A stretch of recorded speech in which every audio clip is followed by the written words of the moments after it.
Welcome to the Cover 4 podcast. I'm Nolan Knagas. That's Luca Moia, and that is also Jeff Wall. No Bradshaw Furlong today. Of course, he has the we didn't really give him the day off. He just decided he didn't want to show, which is certainly, tough news. But, I guess it makes it a little easier for us to just go rapid fire on everything that happened in week 2. We currently are recording during the Lions and Packers game. Lions so far not looking terrible. Which was, kind of surprising and also fun for Jeff and I, Jeff being a Bears fan, me being a Vikings fan, who's also, in suffering right now. But Packers defense looks like trash. So that's certainly a good sign. But let's hold off on the trash for now. Let's go to what impressed us most in week 2. So Luca, was it a player, a team, a coach? What did you like seeing in week 2 so far?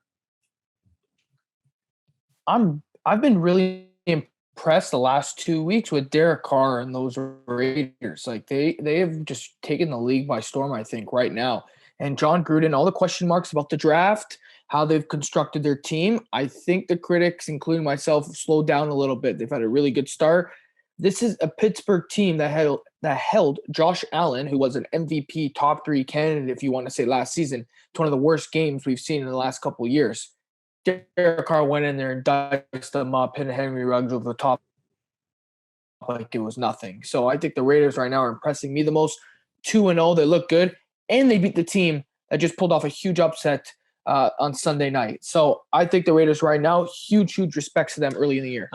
You know what, Luca? I'm in the exact same boat. So I'll just take it from here. I had the Las Vegas Raiders. 2-0. Derek Carr looks great. I have him as a top 5 MVP candidate so far. He's been that phenomenal, especially against, the Ravens defense is a little suspect right now. But again, that was a gutsy performance last Monday night. We know how good the Steelers defense is, and he looked fantastic. I did want to say as well, their defense, who we thought was going to be hot garbage, hasn't been horrible. Max Crosby, Yannick Ngakoue, both top 10 PFF grades for edge rushers. So that was surprising, to say the least. Crosby, of course, leading the way. And I think there's a chance they can start the year 4-0, right? Next week, they have Miami. We don't know their situation with Tua and his health right now. So that's a potential win. Miami's coming off an absolute beatdown by the Bills. And then the following week, I think it's Monday night in their own barn against the Chargers, right? And the Chargers, of course, they looked pretty darn good in week 1. Week 2, some misses there. Of course, they had some issues with the taunting and some penalties and shooting themselves in the foot. But there's a chance the Raiders could, after 4 weeks, be leading this division, which nobody would have thought. But I do think Derek Carr deserves a ton of credit for that, which obviously you touched on, Luca. Jeff, what about you? Who impressed you? I was going to go with, I'm going with the Arizona Cardinals again, but I'm not going to go with the defense. And, we've talked a lot about Kyler Murray already, even within 1 week. And I think we're going to be talking about him so much throughout this year. So I want to give a little shine to Rondale Moore, who actually looks like a big time steal. And he looks like he's a perfect fit for Kyler Murray, a great addition that I think will open up this offense a little bit more. Whether Cliff Kingsbury will actually be able to, really open up the playbook more in actuality without like Kyler Murray and Rondale and DeAndre really just playing out of their minds kind of thing. Like that remains to be seen. But I think Rondale Moore is he's a perfect fit for that team, especially because they already have a pretty decent run game. And he looked electric, man. He looked like probably one of the steals of the draft.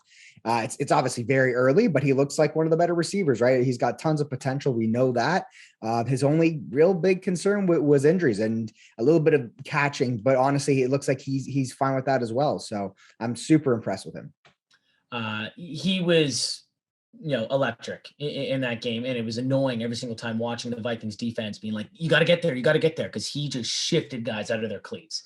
He has that ability, and that's what he did at Purdue, and he was such a fun player, but Jeff, in that offense, man, like he's electric. You could eliminate all the AJ Green targets. I'm fine not seeing him catch a ball again, but man, Rondale Moore is fun, especially after the catch as well. Let's go to disappointing. What disappointed you in week 2, Jeff? I mean, there were quite a few things, honestly. I would say overall, I would have to go with the Kansas City defense, man, because Tyrann Mathieu gives you 2 picks. I know Lamar kind of did go off.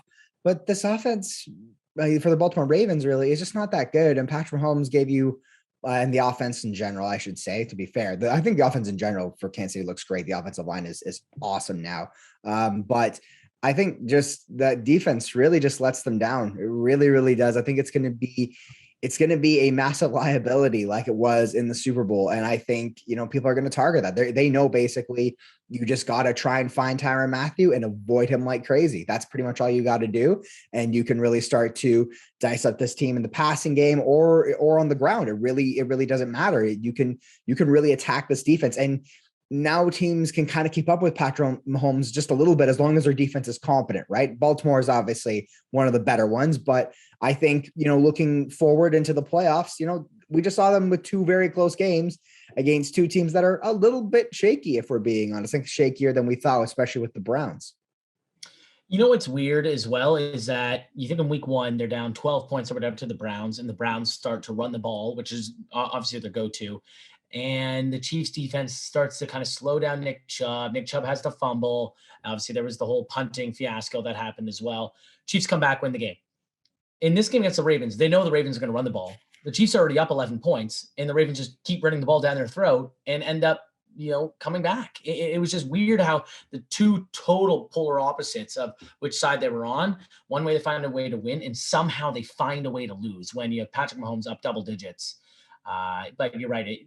They can't keep relying on Patrick Mahomes. I know sometimes it seems like that for this offense just to win every single game. Because again, there's going to be games where it's like, Tampa Bay in the Super Bowl where, okay, now the offense is slowed down and this Kansas City defense can't stop a nosebleed. Like they are really, really bad and need somebody else to step up because Chris Jones does his part. Tyrann Mathieu does his part. They need a corner who can stay with somebody or a linebacker who can actually tackle really well. Nick Bolton's looked pretty decent early on, but again, he's a rookie. You can't, rely on him that much this early. Luca, who disappointed you? I don't know. This is just my heart because I have him in fantasy, but I don't know what George Kittle. They took him out of the game. Philadelphia took him out of the game, and we all like Deebo Samuel. I think he's one of those dual threat wide receivers that is just second to none. Running the ball, catching the ball. They do so many great things on that offense. But George Kittle is more involved because in that Super Bowl run, he's up there. I think, Jeff, I don't know if you had him as your best tight end in the league, but they're not using him like you see Kansas City using him. So I would like the 49ers to use him a bit more. 17 points on Philadelphia. Yeah, they could be a little stingy on defense, but you got to score a bit more points than that, in my opinion.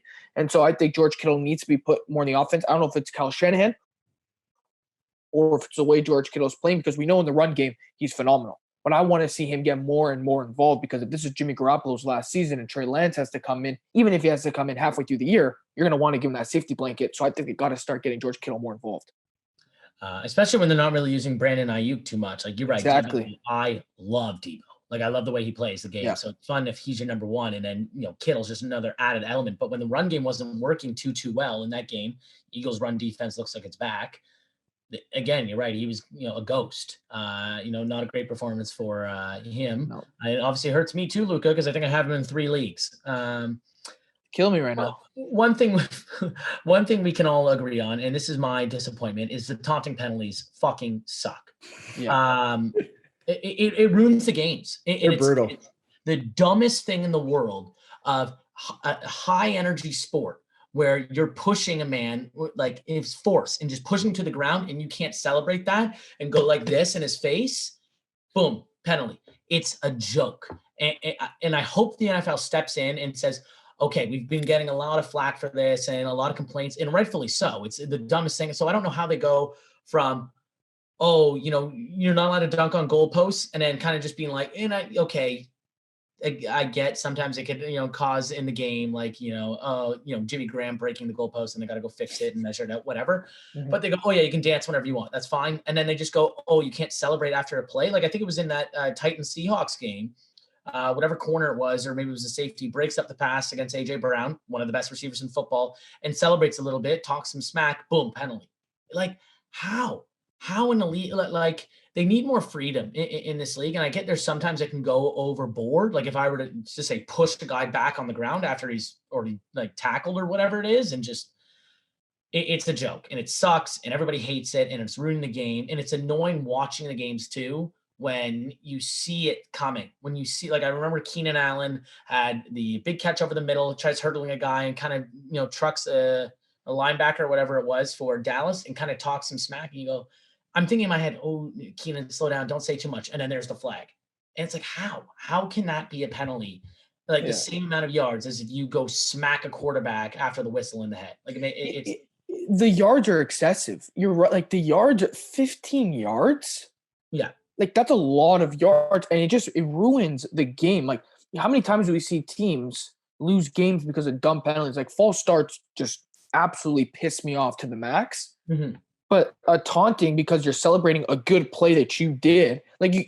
How many times you see corners, even when they don't do anything, just do this or they just do no anymore. Yeah. Now you're gonna get 15 yards because of that, because the QB threw it out of bounds and you're hyping up your safety. Like, come on, that's a bit excessive, the yards.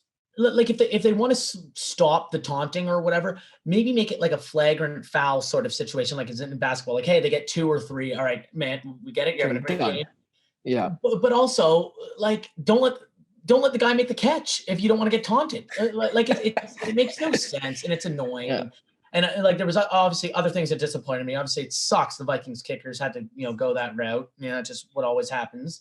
And it was embarrassing, what I'm going to get to in a little bit as well, the quarterback play in general, especially for the younger guys. But yeah, taunting penalties, everybody can agree with. Segment we didn't touch on last week, but because we did our overreactions, which are already sort of switching up a little bit. I think Bradshaw said Derrick Henry wasn't going to rush for 1,100 yards.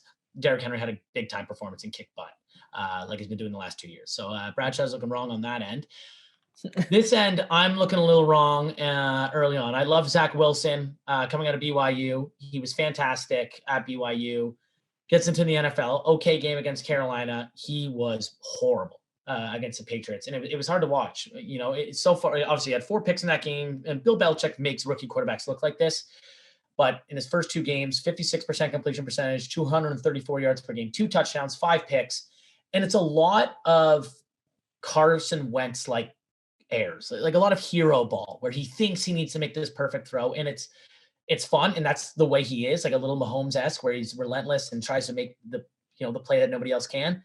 Relax. And I know Robert Salah basically said that to him. It's like, hey, sometimes you got to play boring football, which is sort of, no offense, Luca, the way Mac Jones plays. It's just get the ball out and find your receiver and go down the field and, let your running back score touchdowns.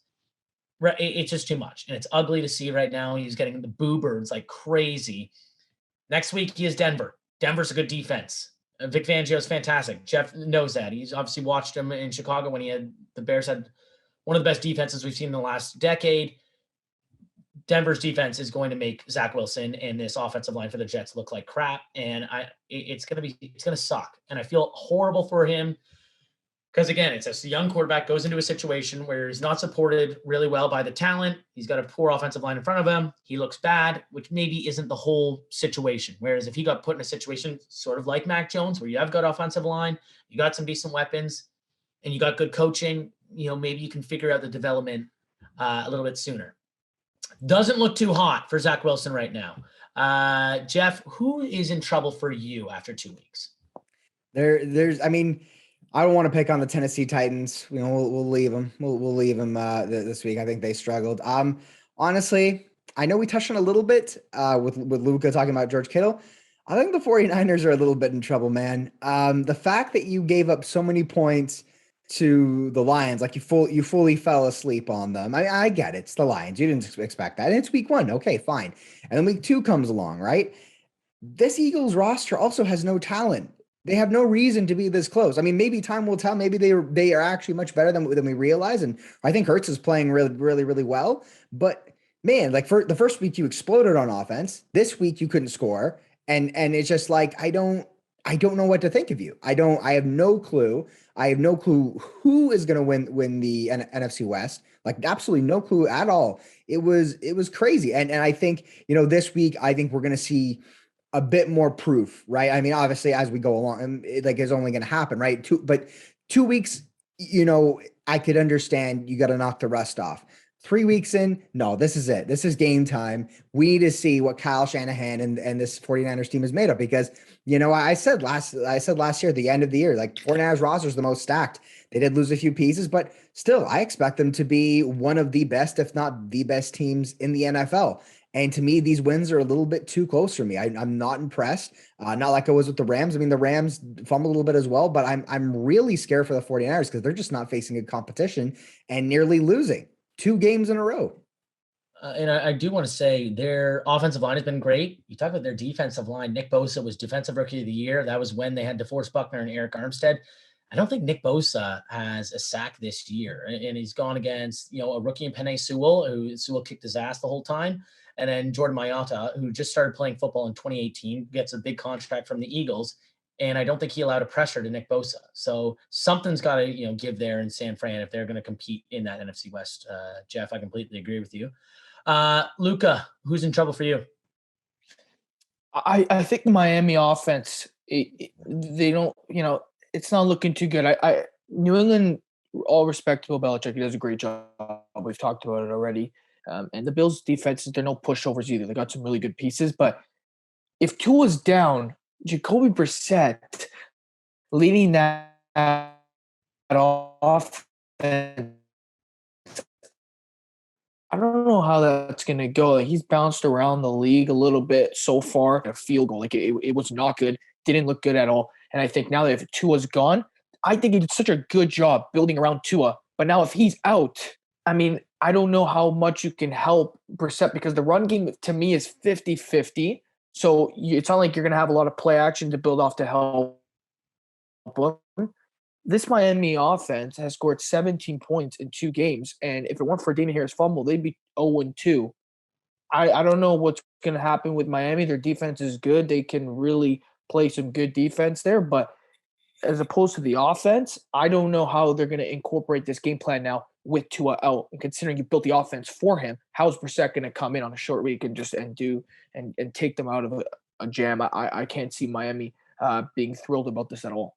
Miami does get Will Fuller back in week 3. So they'll have their receiving core, Fuller, Waddle, and Devontae Parker. And if they could actually add Mike Gesicki in this offense, because I don't know why they want Durham Smythe or whoever the hell is playing tight end there the whole entire time, because Gesicki's a real good player. But you're right. It just doesn't look good in Miami offensively wise. Obviously their O-line sucks too, so they need help there. All right, guys, quickly before we get out of here, game we're looking forward to in week 3. I'll take the obvious route. I'm going to go Rams Bucks. You have NFC West powerhouse, NFC South powerhouse. You have, really good offense versus a really good defense, really good offense versus a really good defense. I think it hopefully is a shootout, but that could be a really fun game. Luca, were you looking another way, or was that the game you had your eye on too? Yeah, I think that is the game of the week. I think it's going to be a great game. I'm also looking forward to, not biased, I think Pat Saints, it's going to be interesting. First time we've seen it in a long time. It's not Brady versus Breeze. 4 interceptions for Zach Wilson. Can Bill force Winston into becoming his old self? Just got blown out to the Panthers. Bill versus Sean Payton. It's going to be a good matchup. I'm excited to see what the schemes are and how the game goes. Jeff, what about you? What game are you looking forward to? Yeah, I'll pick another one. I'm going to go with the Chargers versus the Kansas City Chiefs, because you got Patrick Mahomes. And again, I still think their offense is really, really good. So that's just generally going to be fun. You get to watch the most fun player, I think, we may have ever seen in the NFL's history. Patrick Mahomes, that offense looks incredible. And I think this is a really good, test for them, right? We saw what the Cowboys did to the Chargers, right? But at the same time, in terms, mostly with their defense, but the Chargers defense was incredible. It's as advertised, in my opinion. So I'm really interested to see that matchup with Brandon Staley and him. So for me, I think that has to be the game you got to watch. And also too, Justin Herbert didn't have a great week this last week. He had some really nice throws, but this is kind of where you can potentially take over the division, right? So this is the moment. Jeff said something nice about Herbert. Wow. And that's all I'll be saying about him. That's it. That's all you get. I'll stay away from Herbert on this one. If we can get Derwin James on Travis Kelce the whole entire game, that would make my That'd be a fun matchup. Both are one of the best players at their positions. That's going to do it for us, though. Cover 4 podcast. No Bradshaw this week. Hopefully he's back next week. He did want me to mention he loves Denver. So we were just talking about the AFC West. Denver looks fantastic. Teddy B is throwing darts. He's, I believe he has the most 20-yard plus attempted throws, which you wouldn't have usually seen from Teddy early in his career. That's Luca. That's Jeff. I'm Nolan. This is the Cover 4 podcast. We'll see you guys next week. Hey everybody, thanks for watching this video. If you enjoyed it, please drop a like, share it with your friends, and subscribe to Lingo Sports and Lingo News for a whole lot more just like this.